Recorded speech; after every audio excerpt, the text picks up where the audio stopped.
Pour notre méditation du jour, nous allons identifier quelques obstacles à la croissance spirituelle du chrétien. Il est une vérité, certains chrétiens font face à des choses qui arrêtent, qui s'opposent et qui empêchent leur croissance spirituelle au rythme voulu par Dieu. Nous t'avons établi pour même la nécessité de la croissance spirituelle. Et nous te réfléchi ensemble avec ou même et te motiver pour que vous participez pleinement dans votre croissance spirituelle. Jodia, nous allons simplement citer ou bien aider à identifier plusieurs obstacles qui veulent entraver votre croissance spirituelle. Ces obstacles sont à la fois des réalités du monde physique et des réalités du monde spirituel. Et la Bible lui fait référence à ce type d'obstacles qui veulent entraver notre marche et notre croissance en tant que chrétien et enfant de Dieu. Le premier obstacle à la croissance du chrétien est un obstacle spirituel. Il s'agit de notre adversaire spirituel, notre fidèle adversaire, Satan le diable. Et il agit au moyen de ses ruses. Dans la parabole du blé et de l'ivraie, dans Matthieu chapitre 13, verset 24 à verset 30, Jésus identifiait distinctement l'action de l'ennemi qui permet que malheureusement le blé n'est pas développé, j'en dois développer. Qu'est-ce qui s'est passé? C'est un ennemi, notre fidèle ennemi Satan le diable, qui vient ici mais au cours de la nuit avec toutes ses ruses, une mauvaise plante de l'ivraie, de façon pour empêcher, pour étouffer le développement normal du blé. Nous faisons pour nous veiller l'ennemi, notre adversaire. Le chrétien doit être très vigilant parce que l'adversaire, il vient toujours avec des obstacles dans le but de freiner et de ralentir notre croissance spirituelle. Bon, nous connaissons certainement toute façon que Satan a tenté d'influencer nous chaque jour ou bien de nous rendre non disponibles pour Dieu en nous disqualifiant de la course chrétienne ou bien ici met un ensemble d'obstacles pour être capable de ralentir notre marche spirituelle. Deuxième, parmi les obstacles, ce sont les péchés. Les péchés dans notre vie en tant que chrétien.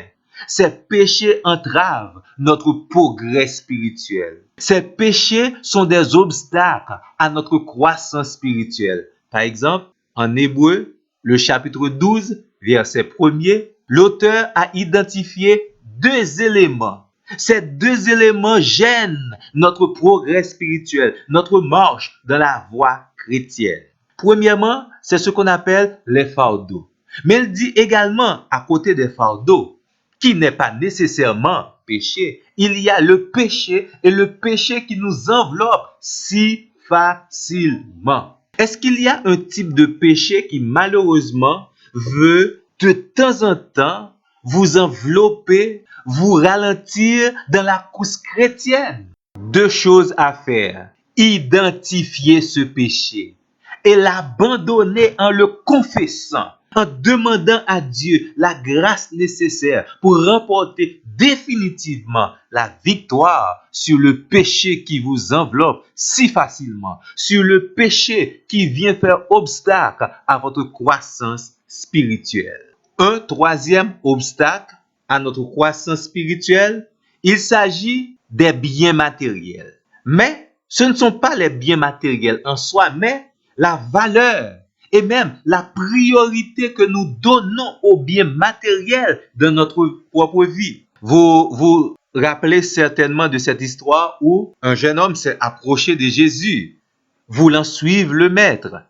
Et après avoir écouté les exigences du maître, en Matthieu chapitre 19, le verset 22 nous dit, après avoir entendu les paroles de Jésus, ce jeune homme s'en alla tout triste, car il avait de grands biens.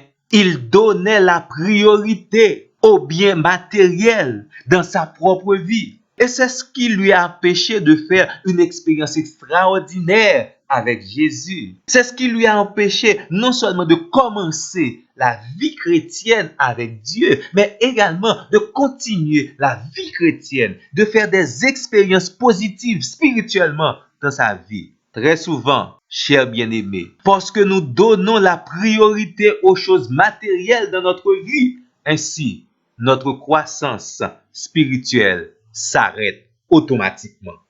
Dans la parabole du semeur en Matthieu chapitre 13, il s'agit des soucis du monde, des inquiétudes que provoque le monde dans notre propre vie. Ces choses constituent malheureusement des obstacles à la croissance de la semence que Dieu a déposée dans notre propre vie.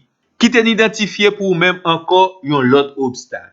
Il s'agit de l'incrédulité. L'incrédulité n'est pas signifie simplement une absence de foi et de foi en Dieu. Des fois, c'est une attitude d'un monde qui doutait de ce que Dieu veut faire dans sa vie. C'est un monde qui adoptait une certaine croyance, mais qui pas du tout selon la volonté de Dieu. D'où, dans la vie de certains chrétiens, incrédulité qu'on servit d'obstacle à leur croissance spirituelle. Ou connaît, yon pi gros obstacle qui te fait Jésus à Nazareth, li pat fait miracle. Verset 58 dans Matthieu 13 dit nous, Jésus ne fit pas beaucoup de miracles dans ce lieu, c'est-à-dire Nazareth, à cause de l'incrédulité des gens, des habitants, de ceux qui écoutaient sa parole. D'où l'incrédulité est un obstacle à la croissance spirituelle. C'est pour cela, nous devons chaque jour nous avancer en profondeur dans les choses de Dieu. Nous devons faire des expériences spirituelles et par la foi avec Dieu pour retirer dans notre propre vie toute trace de doute qui certainement va donner naissance à l'incrédulité. Zami moi, on l'autre fois encore, bon Dieu voulait ou grandir ou développer. Il voulait que vous baille toute participation pour votre croissance spirituelle. Maintenant, il ne vous reste qu'à identifier les obstacles à votre croissance spirituelle. Menez-vous au pied de la croix. Demandez, implorez le secours et même le pardon de Dieu afin que, normalement, vous capable de grandir, développer au rythme agréable à Dieu. Maintenant, c'est votre décision. Dieu est disponible pour vous. Dieu veut vous aider à grandir. Soyez très vigilants. Mettez-vous sous vos gardes. Bonne méditation. À la prochaine.